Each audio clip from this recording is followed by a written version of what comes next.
ஆண்டவராகிய இயேசு கிறிஸ்துவின் ஈடு இணையற்ற இன்ப நாமத்தினாலே உங்கள் யாவருக்கும் என்னுடைய இனிதான வாழ்த்துக்களை நான் தெரிவித்துக் கொள்கிறேன். கர்த்தர் நல்லவர், அவருடைய கிருபை என்றும் உள்ளது. அவருடைய பிரசன்னம் ஒவ்வொரு நாளும் நம்மை வழிநடத்தி வருகிறது. இந்த உலகத்தில் ஒவ்வொரு நாளும் நம்மை கண்ணோக்கி பார்த்து கொண்டிருக்கிற ஒரு நல்ல ஒரு 2 கண்கள் உண்டு என்று சொன்னால் அது தேவனுடைய கண்கள் தான். அது ஒவ்வொரு நாளும் நம் மீது அது வைக்கப்பட்டு கொண்டே இருக்கிறது. நான் அந்த பைபிள் படிக்கும் போதெல்லாம் அடிக்கடி யோசித்து பார்த்து ரொம்ப சந்தோஷப்படுகிற விஷயம் என்னன்னு கேட்டிங்கன்னா, இஸ்ரவேலை காக்கிற தேவன் உறங்குவதும் இல்லை, தூங்குவதும் இல்லை. இந்த உலகத்தில் நிறைய பேருக்கு ப்ரொடெக்ஷன் தேடி காவலர்களை வைத்து கொள்கிறார்கள். சில பணக்காரர்கள் என்ன பண்ணுறாங்கன்னா, தான் கூட யாரையாவது ஒருத்தரை கூட்டிகிட்டே அலைகிறாங்க. சில பெரிய அரசியல் பிரமுகர்கள், பெரிய விஐபின்னு தன்னை சொல்லிக்கொள்கிற ஒவ்வொருவரும் தனக்கு பாடி கார்ட்ஸை வைத்து கொண்டு அவர்கள் தான் இவர்களை பாதுகாக்க முடியும் என்று சொல்லி ஒவ்வொரு நாளும் அவங்க என்ன செய்கிறாங்க, தனக்கு தெரிந்த அந்த பாடி கார்ட்ஸை வைத்து கொண்டு அவர்கள் பயணிக்கிறதை நம்ம பார்க்கிறோம். நம்மை போன்ற ஒரு ஏழ்மையானவருடைய நிலை என்ன தெரியுமா? நம்மை காக்கின்ற தேவன் ஒரு நாளும் தூங்குவதும் இல்லை, உறங்குவதும் இல்லை. அவர் இரவும் பகலும் நம்மை காவல் காத்து கொண்டே இருக்கிறார். கர்த்தர் காவல் காக்கவில்லை என்றால் காவல் காக்கிறவர்களின் பிரயாசம் விருதா என்று சொல்லி வேதத்தில் எழுதப்பட்டிருக்கிறது. அதனால் சர்வ வல்லமையுள்ள தேவன், இந்த உலகத்தை வார்த்தையினால் படைத்திருக்கிற வல்லமையுடைய தேவன் நம்மோடு கூட இருக்கிறார். பைபிளில் ஒரு அழகான வசனம் இருக்குது. என்ன தெரியுமா? நான் உன்னை விட்டு விலகுவதும் இல்லை, உன்னை கைவிடுவதும் இல்லை என்று சொல்லி ஆண்டவருடைய வார்த்தை நமக்கு அழகாக சொல்லியிருக்கிறது. அன்பான தேவ பிள்ளைகளே, இந்த வார்த்தையை கேட்டுக்கொண்டிருக்கிறவர்களே, நான் சொல்கிறேன், சர்வ வல்லமையுள்ள ஆண்டவர் நம்மோடு கூட இருக்கிறார். நம்முடைய நிழலை எப்படி நம்மால் பிரித்து பார்க்க முடியாதோ அதே போல் ஆண்டவர் நம்மை விட்டு விலகுவதே இல்லை.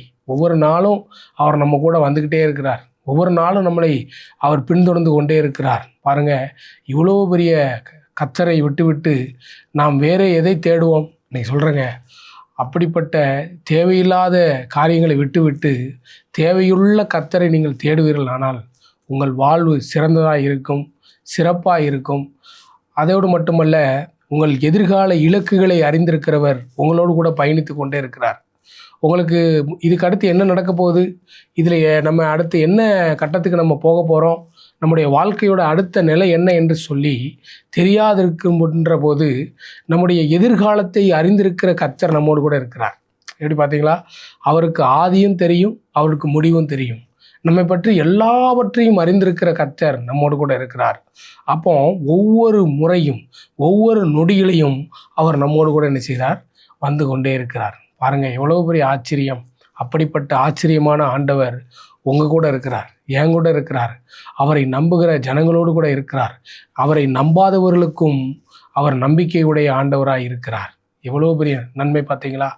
அதுக்கடுத்து என்னன்னு கேட்டிங்கன்னா, அதோடு மட்டுமல்ல, அவர் நம்மை காண்கிறவர் மட்டுமல்ல, அவர் நம்மை காக்கின்றவரும் கூட.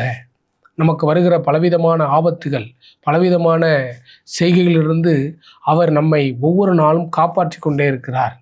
எவ்வளோ பெரிய ஆண்டவர் பாருங்கள்! அப்படிப்பட்ட தேவன் நம்மோடு கூட இருக்கிறார். ஆதலால் நாம் கலங்க வேண்டியதில்லை, பயப்பட வேண்டியதில்லை.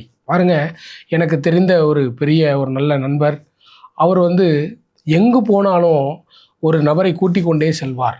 அவங்க 2 வரையும் தனியாக என்ன செய்ய முடியாது, பார்க்க முடியாது. ஏன்னா அவருடைய பிஸ்னஸ் என்னன்னு கேட்டிங்கன்னா, நிறைய இடங்களில் வட்டிக்கு காசு கொடுத்து என்ன செய்வார், வாங்குவார். தனக்கு மிகுந்த நம்பிக்கையான தன்னுடைய நண்பனை ஒவ்வொரு நாளும் அவர் என்ன செய்வார், கூட்டி கொண்டே போவார். தன் நண்பனுக்கு நல்ல உணவு கொடுப்பார், அவனுக்கு தேவையான எல்லாவற்றையும் வாங்கி கொடுப்பார், தன்னோடு சேர்த்து கொள்வார். தான் எங்கெல்லாம் காசு கொடுத்துருக்கேன் அப்படிங்கிற விஷயம் இவருக்கும் தெரியும், இவருடைய நண்பருக்கும் தெரியும். பாருங்கள், இருவரும் இணை பிரியாத நண்பர்களாய் பயணித்து கொண்டே இருந்தார்கள். ஒரு நாள் ஏற்பட்ட சண்டையிலே தன்னோடு கூட வருகிற தன்னுடைய நண்பன் அவரை ஒரு பாட்டிலால் அடித்து அவர் மண்டையை உடைத்து அவரை கொன்று விட்டான். என்ன தெரியுமா? ஒரு அற்பமான காசுக்காக அடித்து அவனை கொன்று விட்டான். பாருங்க, அவருடைய முழு நம்பிக்கையும் அவன் நண்பன் மீது தான் இருந்தது. இவன் என்னை காப்பாற்ற முடியும், இவன் தான் என்னோடு கூட வர முடியும், இவன் தான் நமக்கு சரியான ஆள் என்று சொல்லி அவனை செலக்ட் பண்ணார். ஆனால் கடைசியில் என்ன நடந்தது தெரியுமா? ஒரு பெரிய ஆபத்து நடந்தது. தன்னுடைய உயிரே போய்விட்டதை அங்கு நாம் கேள்விப்படுகிறோம். அன்பு பிள்ளைகளே, நம்முடைய நண்பர் எப்படிப்பட்டவர் நண்பர் தெரியுமா? அவர் நமக்காக உயிரை கொடுத்தவர், நமக்காக தன்னுடைய ஜீவனை கொடுத்தவர்.